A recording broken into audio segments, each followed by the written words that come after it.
necessitando de algum tipo de apoio. Deixa eu entrar mais uma pessoa aqui. Felipe, entra novamente. Então, foi elaborado o projeto Colibri, unindo 20 profissionais de diversas áreas.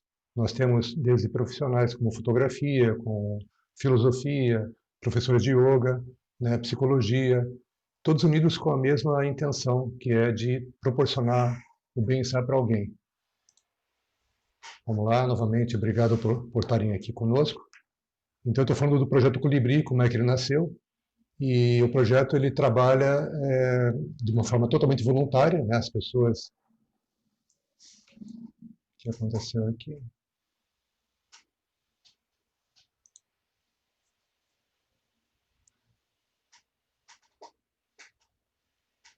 Só um minutinho que eu estou tentando aqui arrumar a tela.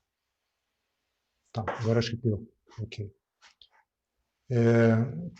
Então é um projeto que as pessoas atuam de forma totalmente voluntária e disponibilizam o seu dom, né? Aquilo que faz sentido para elas e que elas podem oferecer para os outros. Então nós temos aqui fotógrafos, temos professores de yoga, psicólogos e todo tipo de profissional que possa estar contribuindo de alguma forma. O projeto ele recebe doações voluntárias também de quem tiver interesse para que sejam beneficiadas as instituições. Então foram escolhidas em reunião por unanimidade 4 instituições: o projeto Mãos de Luz, o Brasil Guiné, a Câmara de Mediação Dialogar, Mediação Familiar, e também a Causa Indígena de Piraquara.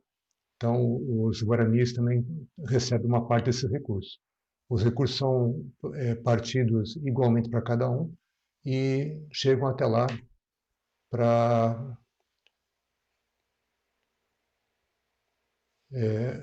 serem recebidos por esses projetos e direcionados às pessoas que têm necessidade. Para acessar essa parte de doações, caso você se sinta tocado por isso, no link de convite existe ali o site do projeto e tem ali valores que você pode doar, você escolhe quanto e escolhe que forma que você vai fazer. Pode fazer pelo PagSeguro, pode fazer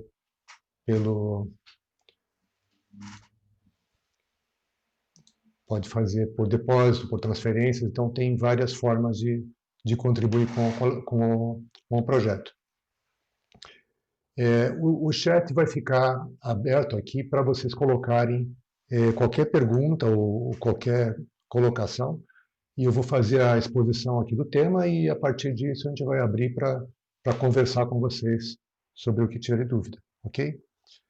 Então, vou começar contando uma história para vocês. Na Índia antiga, há cerca de uns 25 séculos atrás, mais ou menos, a língua que se falava era o Pali, não era o hindi como hoje. E vivia lá um príncipe que saiu do seu palácio e observou o sofrimento que havia na rua, né? E ele ficou entristecido como que as pessoas poderiam sofrer tanto daquele jeito. E ele ficou mobilizado no sentido de querer fazer algum tipo de contribuição sua. Como que ele poderia ajudar essas pessoas a se libertarem do sofrimento? E aí ele foi buscar por instruções e naquela época já existiam muitos mestres na Índia. Cada um tinha as suas formas de autoconhecimento, as suas formas de libertação. E ele experimentou praticamente todos o que existia disponível na época. Chegou até o samadhi de 8 absorções, que era uma forma mais profunda de samadhi, onde se conseguia uma concentração profunda. E samadhi que nós temos que entender como um domínio da mente, né, como uma concentração da mente, que pode levar a um estado superior de consciência. E mesmo assim, mesmo experimentar todas essas formas de samadhi, ele não conseguia ainda remover as raízes do sofrimento. Ele sentia nele que haviam coisas que precisariam ser tocadas e que não chegavam nem perto naquele momento. Então ele ficou ainda procurando um outro meio. E ele acabou redescobrindo uma técnica milenar que existia, que estava esquecida na Índia. Uma técnica chamada Vipassana. A Vipassana é um modo de meditação. E o que ela traz de diferente em relação às outras técnicas? Além da concentração, além do domínio da mente, ela alia também a sensação corporal daquela pessoa praticante. Então, observando a respiração primeiramente, assim como ela entra, assim como ela sai, sem nenhum tipo de manipulação, sem tentar modificar o que está ali presente. E também observando a partir disso as sensações corporais e seguindo essas sensações, e o Vipassana nos coloca para ir de um percurso da cabeça aos pés, dos pés à cabeça, ficando um pouquinho em cada trecho do corpo, em cada pedacinho, e vendo o que acontece nele quando a gente observa.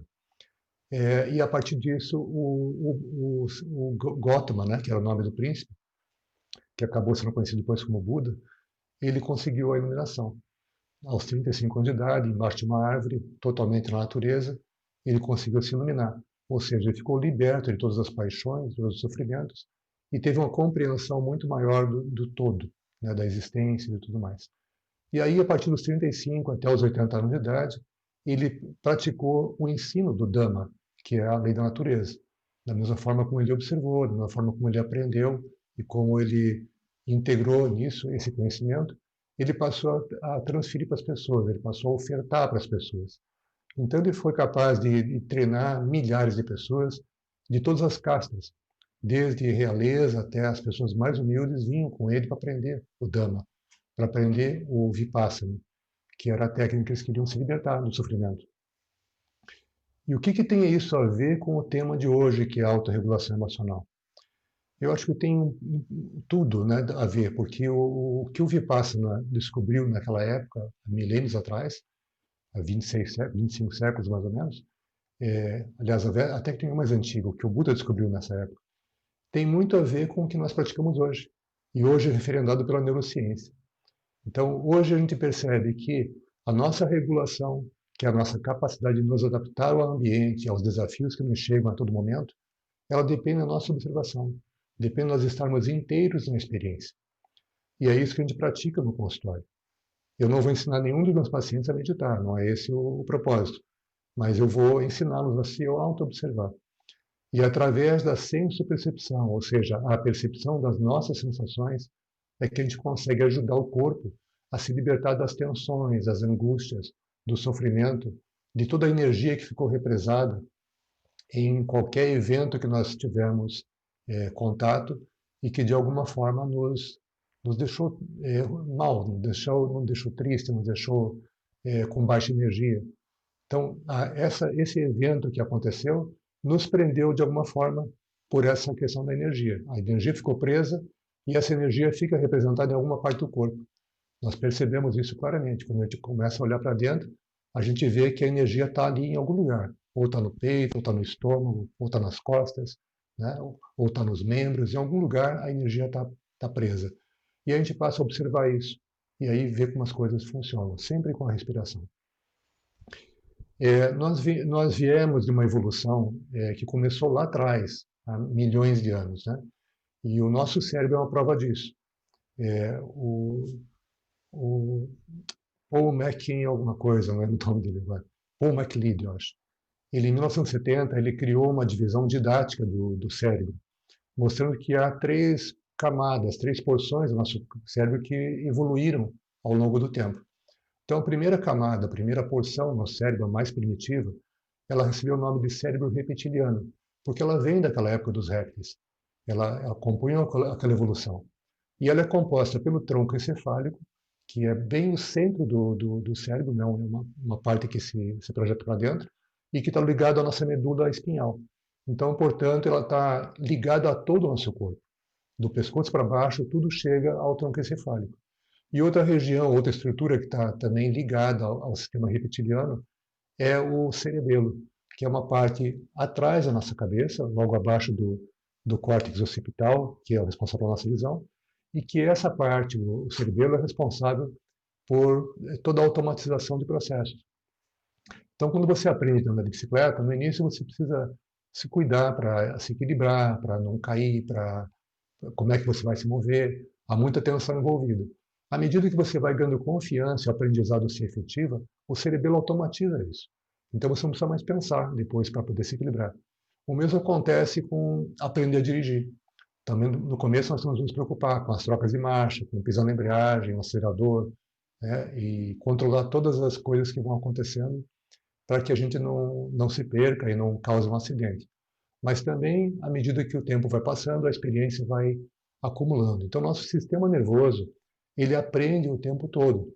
Ele está acumulando experiência a partir de tudo que a gente vive. E essas experiências são catalogadas, são registradas, de forma que nós possamos acessá-las a qualquer momento e possamos saber se essas experiências serão úteis para nós ou serão danosas. E isso é uma coisa de uma outra parte da nossa evolução, de uma outra estrutura, de um outro cérebro biológico que nós temos, que é o sistema límbico. O sistema límbico nasceu na época em que os mamíferos chegaram à Terra. E ele nos coloca numa posição de sentir as emoções. Então, nós temos um colorido que chega pelas emoções para pintar esses eventos todos. E esse colorido pode ser dramático, ele pode ser um colorido alegre, então ele pode trazer uma porção de coisas. Nós hoje temos catalogadas universalmente 5 emoções básicas, né? A alegria, a tristeza, a raiva, o nojo e alegria, tristeza, tem mais uma. São 5 emoções básicas. E essas emoções são vividas por qualquer ser vivo no planeta. Os animais sentem isso, principalmente os mamíferos. E os seres humanos, tanto faz se eles estão num ambiente civilizado, de uma universidade, se eles têm grande cultura, ou se eles estão lá no meio da selva, da floresta, vivenciando a natureza, né? Todos eles têm as mesmas impressões diante de coisas que chegam do meio. Então, a partir de estímulos externos, nós recrutamos algumas dessas emoções. Não voluntariamente, mas elas aparecem em nós. E elas trabalham nos nossos pensamentos e provocam em nós sensações. Se nós temos condições de lidar com essas sensações, com essas emoções, e não deixar que elas nos sobrecarreguem, tudo bem, a vida segue em frente. Se nós não conseguimos, esses eventos ficam presos em nós. E aí a gente não consegue trabalhar isso e nos liberar. E eles vão ficando chamando atenção para serem corrigidos a qualquer momento. Porque o corpo, em todas as instâncias, ele procura sempre a homeostase, procura sempre retomar o equilíbrio da saúde, da sua disposição. Vocês podem observar que se vocês fizerem um corte na mão, no dedo, em algum lugar, no momento que houve o corte, o sangue sai, né, da ferida, e minutos após há uma cicatrização em que esse corte se fecha. Por quê? Porque o corpo precisa se defender das bactérias, dos patógenos que existem no ambiente, que possam contaminar o interior do organismo. Então, a partir disso, o próprio organismo fechou a ferida, fechou o corte, então começa um processo de cicatrização mais ou menos lento, que vai nos trazer uma restauração daquele tecido. Então, em poucos dias, em poucas semanas, nós vamos ver que o corte praticamente não existe mais, ficou uma casquinha aqui, removida depois dessa casquinha, a pele praticamente, gradualmente, ela volta ao estado original. Então, esse estado de buscar a restauração, ele existe no corpo todo. E o cérebro não é diferente disso. As nossas emoções também buscam uma regulação, buscam estar harmonicamente equilibradas conosco. E como é que isso se faz? Fazemos pela atenção plena. E daí a minha história inicial sobre meditação. Porque no consultório a gente utiliza a atenção plena, como se fosse um mindfulness focado nas sensações do corpo. Então, aquela história da sensopercepção. Perceber as sensações, perceber a emoção presente e como que a gente pode descarregar isso gradualmente, deixar que o corpo mesmo, com o seu continente que ele oferece, ele possa dissipar essa energia. E no momento que essa energia é dissipada, o que acontece? Ela retorna ao sistema em forma de vitalidade. Então, não é algo que nós expurgamos do nosso corpo, muito pelo contrário. Nós simplesmente podemos aproveitá-la porque ela vai estar disponível. Uma energia que antes estava presa num evento, numa situação qualquer, ela passa a ser liberada e não nos preocupa mais. Aí a gente começa a pensar, né? Como é que as experiências de tanto tempo atrás que nós vivemos, como é que elas nos incomodam? E aí eu vou fazer um paralelo que eu muitas vezes comento com meus pacientes. Se eu te perguntar o que você almoçou na semana passada, exatamente uma semana atrás, no sábado passado, você vai lembrar? Eu acredito que você tenha dificuldade em lembrar. Por quê? Porque é um evento cotidiano, um evento comum, que acontece todos os dias, você precisa se alimentar. E provavelmente você se alimentou no mesmo local de sempre, teve uma dieta que você está acostumado. Isso não trouxe nenhum tom emocional. a não ser que alguém preparou uma refeição para você muito especial. Então aquilo vai se colorir na sua mente, no seu organismo, e você vai realmente ter apreciado essa refeição de um modo singular. Mas se não, como ela não tem emocional, ela passa batida, é uma coisa que não nos incomoda. Mas veja, por outro lado, se você teve um outro evento, que pode ter passado muitos anos, onde você esteve envolvido ou você presenciou, né? Você passou por um sofrimento ou presenciou pessoas sofrendo. Porque quando a gente vê o órgão da visão, ele é responsável por mais de 70% das nossas impressões no mundo, a gente também se sensibiliza. E aí a gente consegue sentir o que o outro está sentindo, uma intensidade parecida com aquela do sofrimento que ele está tendo. E isso causa muitos traumas também, né? Nós vemos aí em pelotões de polícia, bombeiros, que estão muito ligados a enfrentamento de violência, enfrentamento de situações difíceis, salvamento de pessoas, que eles frequentemente se traumatizam. Então, o indivíduo chega de um jeito na corporação e, dali a algum tempo, como eles muitas vezes não recebem o tratamento adequado, porque não se tem esse cuidado com eles, eles estão muito traumatizados, estão muito mexidos, e já começa a haver disfunções metabólicas, começa a haver viciação, né, em álcool, em drogas e tantas outras coisas aí que acabam diminuindo o tempo que a pessoa poderia ter de utilidade no mundo. Então é muito importante que a gente saiba, eu vou voltar agora onde eu tinha parado, né? Quando nós presenciamos uma cena ou quando nós nos envolvemos com ela, e isso pode ter acontecido há muito tempo atrás, isso fica indelevelmente gravado na nossa memória. A nossa memória, que é uma herança dos mamíferos também, ela registra tudo o que acontece. Então, algumas memórias não são possíveis de a gente trazer de volta, né? Como eu falei agora da refeição de uma semana atrás, porque elas não têm interesse maior, elas estão lá esquecidas. Mas se uma memória foi muito vívida, se essa memória foi muito sentida em nós, ela é facilmente recuperada. E vamos supor que você passou por um acidente automobilístico lá há 10 anos atrás. E você estava no carro, dirigindo, ou como carona, vamos colocar que você estivesse dentro do carro com alguém dirigindo. E eu te perguntar sobre esse evento. Você vai ter todas as lembranças muito claras.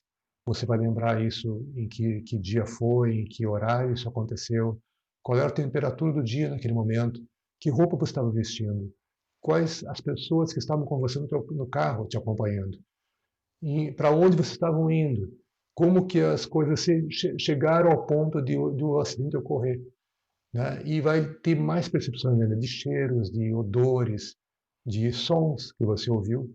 Tudo isso vai estar muito gravado, intocado nas suas memórias. Mas isso não está com você o tempo todo, não está o dia todo com você. Isso é invocado na medida em que algum gatilho é pressionado. Ou seja, se você passa por uma outra experiência agora, cotidiana, mas que de alguma forma lembra aquilo que aconteceu lá atrás. Então o cérebro traz aquela memória que está armazenada numa rede disfuncional, numa rede separada, e ele separa essa memória somente para não prejudicar a tua vida, para não prejudicar o andamento da nossa sobrevivência. E essa memória, naquele momento, ela é trazida. Porque o cérebro, como eu falei, do corpo todo, o cérebro também tem necessidade de se recuperar. Ele também tem necessidade de se equilibrar e fazer com que as coisas funcionem. Ele precisa ter paz, ele precisa ter calma, ele precisa ter cabeça para fazer as coisas, né, para comandar o corpo. Então, como isso fica, é uma experiência que está lá presa, gravada, dependendo da gravidade da experiência, que pode também ter sido complicada por outras situações, outras vivências que foram se acumulando e não foram resolvidas, a pessoa vai precisar de um tratamento, vai precisar de um auxílio profissional para poder sair disso. Então, a proposta aqui hoje não é fazer terapia com vocês. A proposta é fazer uma experimentação daqui a pouco de uma autorregulação, né? Fazer com que a gente sinta o que é essa autorregulação. De uma forma muito simples, simplesmente observando o nosso corpo, observando as nossas emoções e sensações. Outra coisa importante é que a nossa mente, ela normalmente é dividida entre mente consciente e mente inconsciente.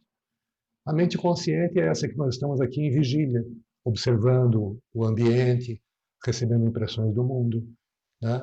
Aprendendo, interagindo. Então, essa faz parte da nossa mente consciente, onde nós planejamos, calculamos, sentimos, etc. A mente inconsciente, ela é uma parte, uma porção do nosso cérebro que nós não temos acesso, mas onde estão armazenadas essas memórias todas, e onde estão armazenadas também as experiências muito precoces que nós tivemos, que pode ter sido lá na concepção, pode ter sido durante a gestação, pode ter sido durante o nascimento, nos primeiros anos de vida. E é muito importante assim, a gente tocar nesse assunto, é interessante até, que hoje se sabe que o bebê que está em gestação, aquele feto dentro da barriga da mãe, ele recebe através do cordão umbilical não apenas alimentação nutricional, mas recebe também alimentação psicológica. Como que essa mãe está se sentindo? Como é que ela está enfrentando aquela vida durante o processo gestacional? Quais são os desafios que ela está passando? Então, todos esses estados emocionais, esses estados fisiológicos que a mãe tem, que vão mudando à medida do que ela está sentindo, passam para o bebê. E nesse passar para o bebê, ele já vai experimentando como é o mundo lá fora, sem ter nem nascido. Ele está lá no abrigo, seguro da barriga da sua mãe. Mas, ao mesmo tempo, ele pode experimentar insegurança porque a sua mãe está experimentando insegurança, tristeza, raiva, ou seja o que for. Então, isso vai começando a mobilizar o próprio DNA do feto, de modo a que ele crie um certo nível de estresse ali e possa até programar doenças futuras da sua vida. Isso não faz também conscientemente, mas o organismo vai criando essas defesas para que ele possa se proteger. Isso é o que nós temos de mais recursivo, né?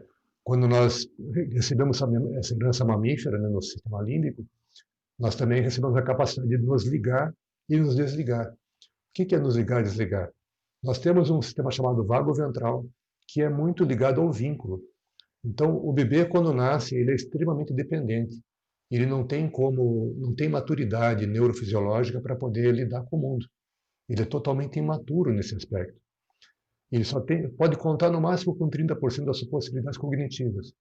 O resto vai se desenvolver ao longo de 25 anos. Então, até os 25 anos de idade, nós não temos nossa capacidade totalmente pronta, nós não estamos prontos como seres organizados. Mas é muito importante que naquele momento que o bebê está ali tão frágil, exista a questão do vínculo sendo criado, ou seja, um adulto faça por ele o que ele precisa fazer. Forneça para ele a regulação, forneça o olhar, forneça o carinho, forneça todo o aparato neurológico que ele ainda não tem, mas que pode receber desse adulto.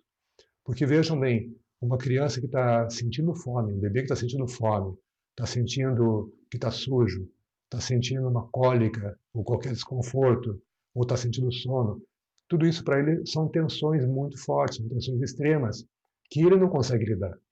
Então ele precisa de um amparador, de um cuidador, que olhe para ele e diga: ah, bebê, você está com sono, então vamos lá, eu vou te colocar no berço, eu vou te ajudar a dormir. Ou você está com fome, então vamos te alimentar, né? Você vai receber a alimentação. Se for a mãe, ela vai dar o seio e vai fazer o contato com o bebê através do olhar. E esse olhar da mãe e do filho vai regulando o cérebro da criança, vai fazendo com que ele se ajuste e perceba que ele está em segurança, que ele está totalmente imune a qualquer vicissitude, a qualquer evento negativo. Então, ele não precisa ter medo, ele pode se entregar. Então, ele se abre para aquela experiência e cria esse vínculo com o cuidador. Quanto mais esse vínculo for reforçado, melhor, a criança vai se sentindo cada vez mais segura.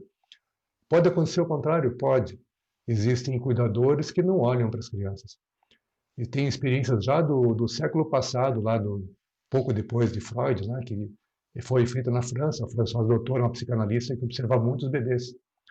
E ela observou que mesmo as crianças que eram cuidadas com as trocas essenciais de fralda, alimentação, mas que não tinham contato com o humano, não recebiam o olhar, não recebiam a atenção dos cuidadores, elas sucumbiam. Elas não tinham como sobreviver, porque há uma dependência desse vínculo. Se esse vínculo não acontece, a criança ela desativa o sistema, ela sai fora. Então, ela pode se tornar autista ou pode se desagregar completamente e acabar perecendo, mesmo que as partes vitais do processo sejam atendidas. Então, o vínculo é uma coisa extremamente importante na nossa vida. E no momento em que nós estamos vivendo, onde existe esse distanciamento social, existe toda uma dificuldade para a gente rever pessoas e lugares que nós amamos, né? Fazer as nossas atividades que fazíamos com tanto desejo, isso nos prejudica imensamente. Nós temos aqui o recurso do vídeo, nós podemos olhar para a face de uma outra pessoa, para olhar para um outro ser igual a nós. E com isso nós podemos ouvir a voz, ouvir essa prosódia, né, essa entonação que muda, olhar para os olhos daquela pessoa, olhar para os gestos labiais, fazer uma leitura do estado daquela pessoa. E isso chama-se corregulação. Então, nós conseguimos nos ajustar a partir do outro, né, em grupo. Porque isso é típico dos mamíferos. Né? Os mamíferos sempre se regularam em bandos. Vocês não vão encontrar praticamente mamíferos solitários. Talvez os predadores façam isso, mas os mamíferos, em geral, eles estão sempre reunidos. E é no bando que eles se fortalecem, é no bando que eles se regulam, no bando que eles convivem e preservam a vida, a existência. Um protege o outro. E nós não somos diferentes disso. Então nós precisamos sempre que o vínculo seja ativado. E esse vínculo faz parte de um aparato que chama-se sistema parasimpático, que nasceu lá atrás, na época dos répteis, ou até antes, nos tempos dos peixes cartilaginosos, né? Onde nós precisávamos onde nós não, onde eles precisavam de um sistema que baixasse a energia deles num ambiente que não tinha oxigênio, num ambiente que era pobre de situações de vida, de condições de vida. Mas eles precisavam de alguma coisa que os deixasse sobreviver, então eles baixavam a energia. Então, o primeiro ramo do sistema parasimpático que nasceu foi esse primitivo, que é o vago dorsal, ou seja, o que vem da espinha dorsal. E esse nós ainda temos acesso hoje de uma forma totalmente voluntária quando nós congelamos diante de uma situação. É uma paralisia, é um sistema de baixa energia também, que visa nos preservar, que visa nos tornar ainda sobreviventes de uma situação. Mas que muitas vezes é em um momento totalmente inadequado, onde nós precisaríamos ter o controle. Mas é a sabedoria do corpo que a gente tem que respeitar. Né? Então, esse sistema muito primitivo, ele atua em nós às vezes nos congela diante de uma situação que realmente é paralisante, nós não conseguimos lidar. Mas o que mais importa para nós, o mais importante, é o outro sistema, é o vago dorsal, que está na frente, né, que passa pelas vísceras nossas, que é típico dos mamíferos, que vieram do estágio evolutivo mais avançado. E nós temos também o sistema simpático, que é um antagônico ao parasimpático. O simpático vem dos répteis. O simpático é um sistema que traz energia para o sistema, né, traz ativação, para que a gente possa dar uma resposta a um estímulo ambiental, nos defendendo, nos protegendo, né, recuando ou indo para a ação, em função de alguma coisa que está nos perturbando, que está nos tirando o sossego naquele momento. Então, o correto, o que era? O correto é que nós tivéssemos uma ativação parasimpática, ou seja, uma ativação de regularidade, de calma, de tranquilidade, durante a maior parte do tempo. E, em alguns momentos específicos, quando uma ação é requerida, nós ativássemos o simpático para responder a essa ação, retornando depois ao ponto de partida, ou seja, a calma e a tranquilidade. Esse seria um sistema totalmente equilibrado neurologicamente, neurofisiologicamente. E nós não teríamos muitas das doenças que nós enfrentamos hoje em dia por ativação. Né? Eu vou falar de um outro assunto aqui, ainda nesse tópico, eu quero trazer alguma coisa aqui para mostrar para vocês. Bom, o que acontece na prática? Nós não temos esse rendimento de ficar mais no parasimpático e no simpático em situações específicas. Nós acabamos ficando um tempo demasiado no simpático, com uma ativação mínima, mas uma ativação de fundo que vai acontecendo. Então, tem dois neurocientistas que escreveram um livro chamado O Cérebro de Buda, um livro que eu gosto bastante, que descreve a história da humanidade na parte da fisiologia e mostra como a meditação pode ajudar o cérebro a corrigir algumas anomalias que foram criadas com o tempo. E ele diz que essa ativação de fundo, ele chama viver a vida em fogo brando. É como se o fogo estivesse sempre ligado na nossa água, né, e estivesse aquecendo aquilo. Então, aos poucos, nós vamos nos defrontando com os desafios do ambiente, e às vezes é uma discussão em casa, com a família, com um parente, às vezes é no trabalho, né, com um colega ou com o superior, às vezes é uma dificuldade no trânsito que alguém nos tira a vez, não, né, causa algum transtorno para nós naquele momento. E imediatamente a reação vem, porque ela já está sendo esperada. Viver a vida em fogo brando é isso, nós estamos prontos para reagir a qualquer momento. Por quê? Porque nós precisamos nos defender. E da onde vem essa reação? Essa reação é muito primitiva, porque lá nos nossos antepassados, no tempo das cavernas, né, aquele tempo onde havia realmente predadores no ambiente, e o homem era um animal que podia ser devorado como qualquer outro, quando ele saía da caverna, esse homem primitivo, ele não sabia, não tinha a menor certeza se ele poderia voltar vivo ou não. Então era uma luta de sobrevivência a cada dia que ele saía para o ambiente, porque tinha animais à espreita. Ele tinha que desenvolver muito a sensopercepção, ou seja, perceber as sensações a partir do que vinha do ambiente, a partir do que ele sentia, cheiros, né, sons, tudo era para ele muito importante. E isso foi desenvolvendo regiões do nosso cérebro, né? Hoje, no sistema límbico, nós temos uma estrutura chamada tálamo, que recebe todos os sentidos do nosso corpo. Então, é como se fosse uma central de distribuição, onde as sensações são captadas e elas recebem significados e elas são direcionadas para onde tem que tomar algum tipo de ação em função daquilo. A única sensação, o único sentido nosso que não passa pelo tálamo é o olfato. O olfato vai direto para a amígdala cerebelar. E a amígdala cerebelar é um sistema de alarme que vai disparar hormônios de estresse, vai nos preparar para uma situação de risco. Então vejam a importância do olfato na nossa história.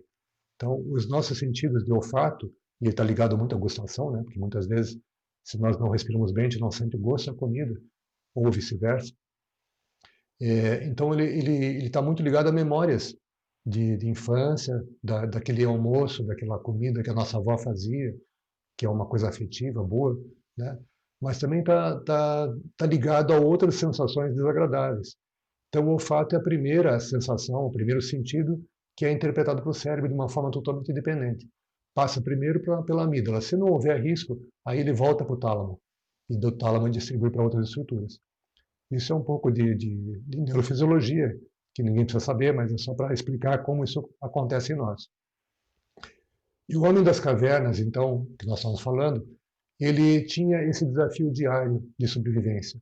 Ele tinha que dar um jeito de coletar as suas sementes ou fazer a sua caça e até encontrar um parceiro, uma parceira para trocar os genes, né, e fazer com que a espécie perpetuasse, mas ele tinha sempre um risco sobre a sua cabeça. E esse risco trazia ativação cerebral. E aí nós voltamos naquela questão do cérebro em fogo brando. Ele estava sempre ativado porque ele precisava ficar atento ao que estava acontecendo no ambiente, para poder reagir a tempo e poder preservar a sua própria vida. E isso foi trazendo a nossa evolução. Então, a nossa evolução filogenética, ou seja, aquela que vem através do organismo, através das eras, ela trouxe também essas memórias junto. Memórias ancestrais, que nós não entendemos por que elas existem hoje, a não ser quando a gente lê a respeito. Mas elas estão ativas em nós, elas estão mobilizando em nós algum tipo de emoção, algum tipo de reação.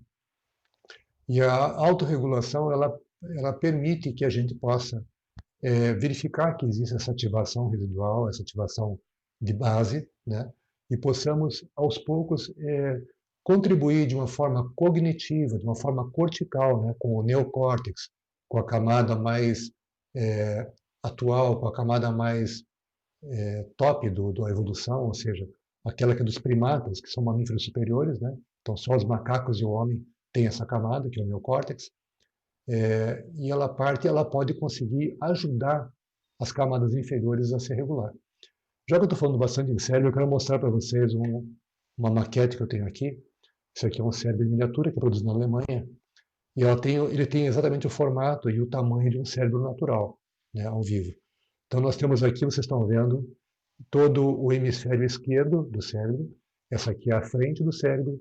Aqui é a parte traseira, né, o córtex occipital que eu falei, onde tem processador da visão.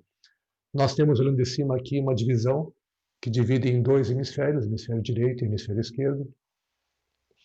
E nós temos aqui atrás o cerebelo, né, que são essas duas estruturas aqui que fazem a automação, que fazem parte do tronco encefálico. O tronco é essa ponta que aparece aqui, ó, protuberante para fora do cérebro, que está ligada à nossa medula espinhal. Então ela recebe todas as impressões, todas os estímulos nervosos que vêm das ramificações do nosso sistema. Falando em sistema nervoso, nós temos um sistema nervoso central, né, que é constituído pelo cérebro e pela medula espinhal. E ligado a ele nós temos outros. Nós temos o sistema nervoso periférico, que é todas as ramificações nervosas que chegam até a ponta dos nossos dedos e que faz que a gente permita que a gente sinta uma sensação no tato ou sinta uma dor quando nós somos machucados.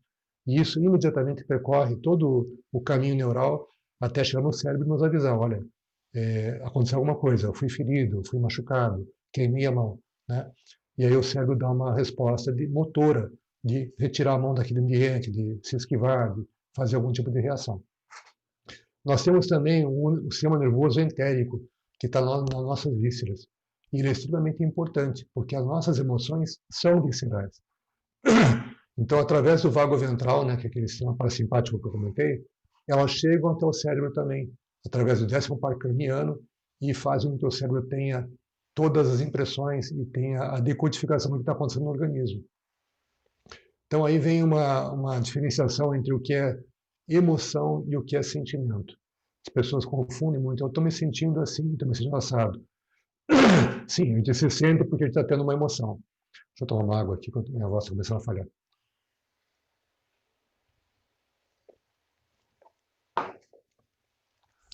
Mas a nível de cérebro, emoção e sentimento são coisas diferentes. A emoção é física, a emoção está no corpo. E o sentimento é um mapa mental, é uma interpretação que o cérebro faz daquela emoção. Então, as emoções são poucas, né? São emoções básicas, mas os sentimentos são infinitos, porque o cérebro vai criando esses mapas, vai criando essas interpretações para nos situar diante daquilo que está acontecendo.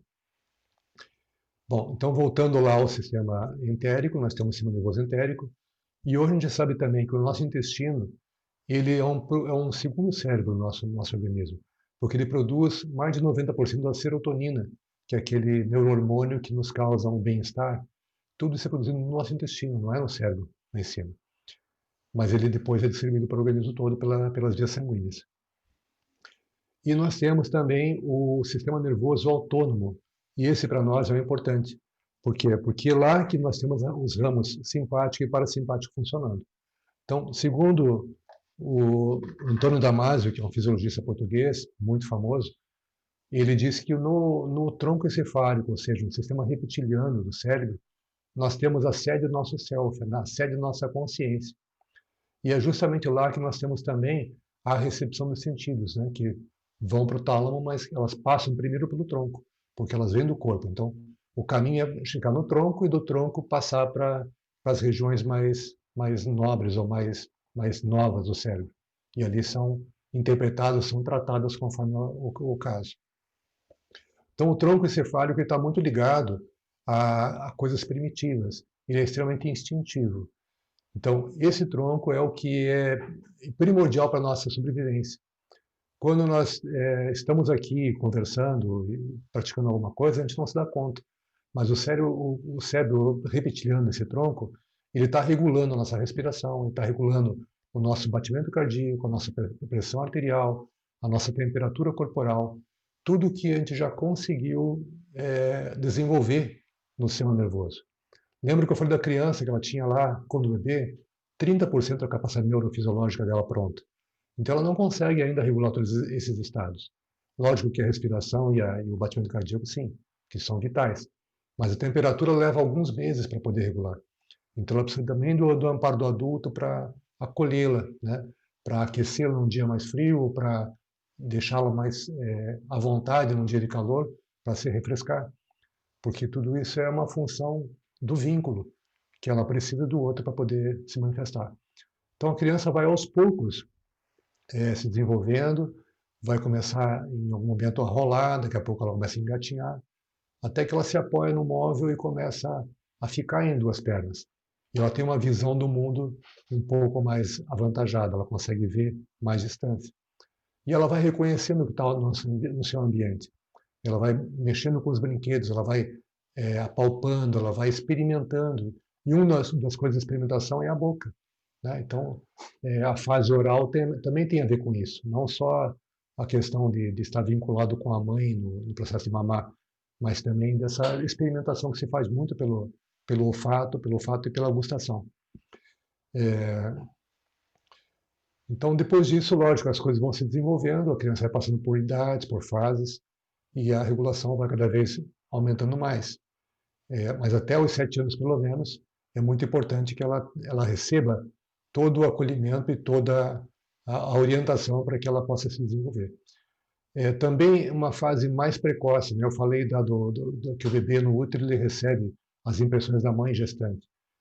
E até os 3 anos de idade, a psicologia corporal fala em 5, mas eu tenho comigo, até porque a neurociência nos confirma isso, até os 3 anos de idade, a criança não tem maturação neurofisiológica para suportar certos eventos.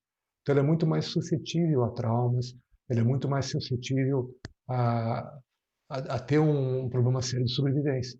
Então, é a fase que nós temos que cuidar mais de uma criança, porque é aquela idade que ele está começando a verbalizar. Então, ele não sabe se defender, ele não sabe contar o que está acontecendo. Então, precisamos cuidar muito aonde essa criança está, com quem ela está nesse momento, sendo supervisionada, se está sendo recebida a atenção que ela precisa, ou se ela está sendo negligenciada, porque tudo isso vai influenciar no desenvolvimento dela. E aí ela vai ter 2 escolhas. Ou ela se vincula, ou ela se abre para as pessoas e participa da comunidade onde ela vive, ou ela vai se fechar. E esse fechamento vai trazer para ela diversas dificuldades. Ela vai se tornar introspectiva, tímida, vai ter dificuldades em se colocar profissionalmente, em se colocar diante de pessoas mais agressivas. Então, tudo isso vem dessa época principal, primordial da nossa infância, dos primeiros anos, onde nós fomos acolhidos ou nós fomos negligenciados. E veja, às vezes não tem a ver com a intenção, porque eu não acredito que os pais, os cuidadores tenham a intenção de abandonar uma criança. Mas eles muitas vezes não estão preparados para lidar com aquela criança. E o nosso sistema reconhece isso como um abandono. Então ele vai se preparando para lidar com isso no futuro e vai se fechando. Então, ele vai ficar sempre no modo de defesa. E essa defesa pode ser rebaixada quando nós conseguimos abrir um vínculo, quando nós criamos essa ligação com outro ser humano, com uma outra pessoa que nos entenda, que nos receba, né, e que não nos julgue. Então isso é bastante importante. Eu não sei se tem alguma dúvida de vocês, eu gostaria que vocês colocassem isso no chat. Eu vou fazer a prática agora da autorregulação. E só antes disso eu quero colocar aqui, nós estamos falando daquela hora do fogo brando, né? E eu não coloquei aqui o que pode trazer para o nosso organismo. Então hoje a gente sabe que gastrites e úlcera, elas vêm de fundo nervoso. A síndrome do intestino irritável também é uma questão que vem primeiro da parte mental, psicológica, para depois chegar no corpo.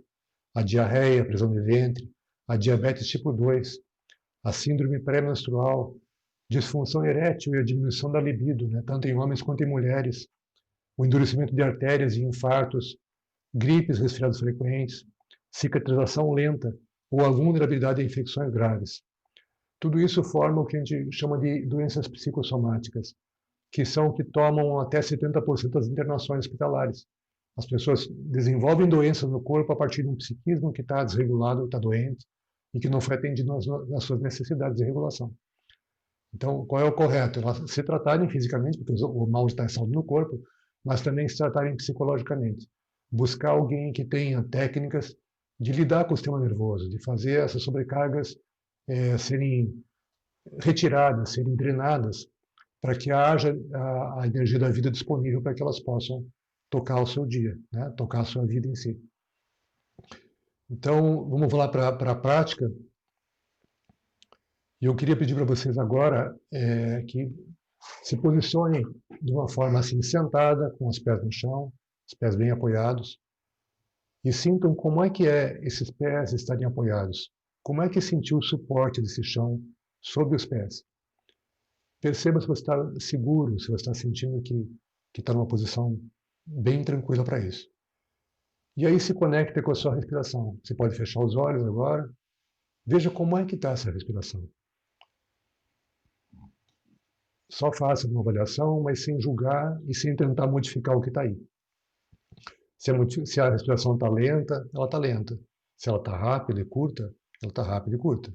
Não tenta modificar nada, apenas observe. E com a respiração sendo observada, também observe o seu coração, como é que ele está agora. Se ele está num ritmo mais acelerado, se ele está mais aflito, ou se ele está mais tranquilo, está dentro de uma certa normalidade.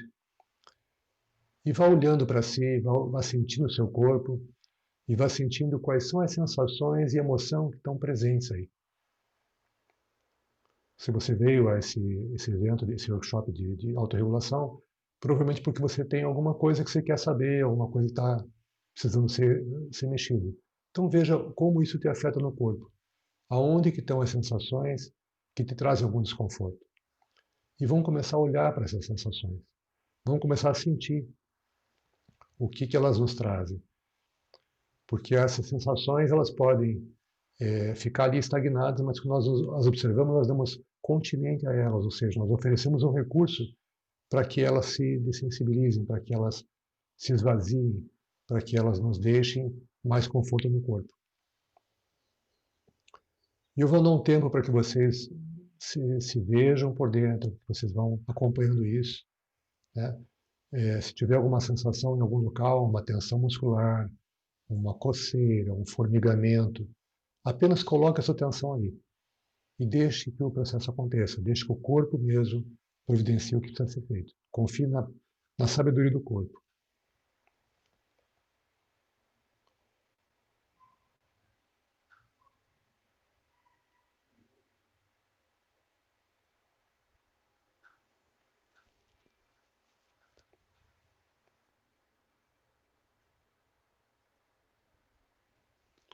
Dores também são sensações, como eu falei, formigamento, coceiras, qualquer coisa que esteja acontecendo no seu corpo, você presta atenção, você só observa.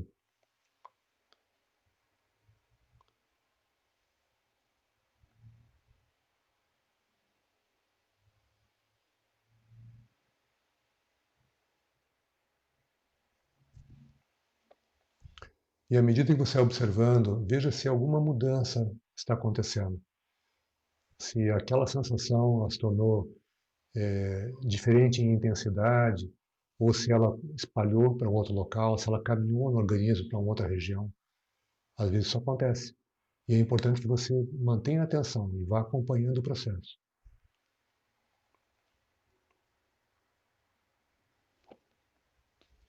Os pensamentos podem vir à mente, mas você não se apega a nenhum pensamento. Você simplesmente deixa eles entrarem e sair, como impermanentes que eles são. Então eles entram, eles acontecem e eles vão embora, sem que você tenha que fazer nada com isso. Não se envolva com pensamentos. Mas pode ser que aquela sensação te traga uma lembrança. Então observe também essa lembrança. E veja como que essa lembrança se mostra para vocês. Se à medida que a sensação muda, se a lembrança também muda. Talvez essa imagem fique diferente. Só acompanhe isso. E quando a sensação que vocês estão observando se dissolver, quando não tiver mais nenhum tipo de ativação presente, passem para outra sensação. Vão para uma outra região do corpo. E vão observando o que lhes dá conforto e o que dá desconforto. Compare uma região com a outra para que vocês possam entender aí o que está acontecendo. E principalmente o seu sistema nervoso possa entender. Pode ser que também haja uma vontade de abrir os olhos, de olhar para um local determinado, um ponto na sua frente, à direita, à esquerda, acima, abaixo. Se houver essa necessidade, não tem problema. Vá, coloca a sua visão lá e fica nesse ponto. É um ponto de mirada espontânea que você recebeu. Olha para ele e veja o quanto ele pode influenciar no que está acontecendo no seu corpo.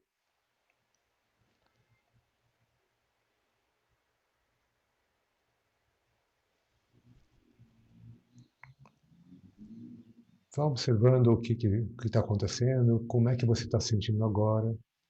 Faça um paralelo entre o momento que nós começamos a trabalhar, a fazer esse exercício, como é que você está se sentindo nesse momento, o que mudou. Perceba a sua respiração. Você sabe como ela estava no início, veja como é que ela está agora. Ela pode ter aprofundado, ficado mais tranquila, mais coerente. Fica um pouquinho lá com ela, sentindo.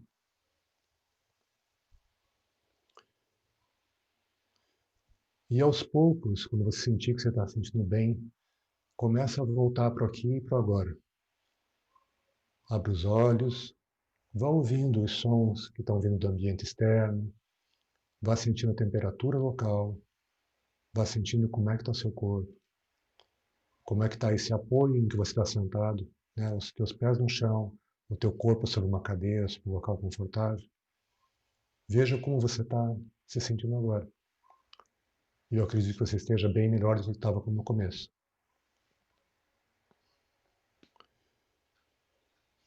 Então, agora nós temos aí mais alguns minutos. Eu vou desligar aqui a gravação que está sendo feita do trabalho e deixar para vocês poderem colocar as perguntas de vocês, tá?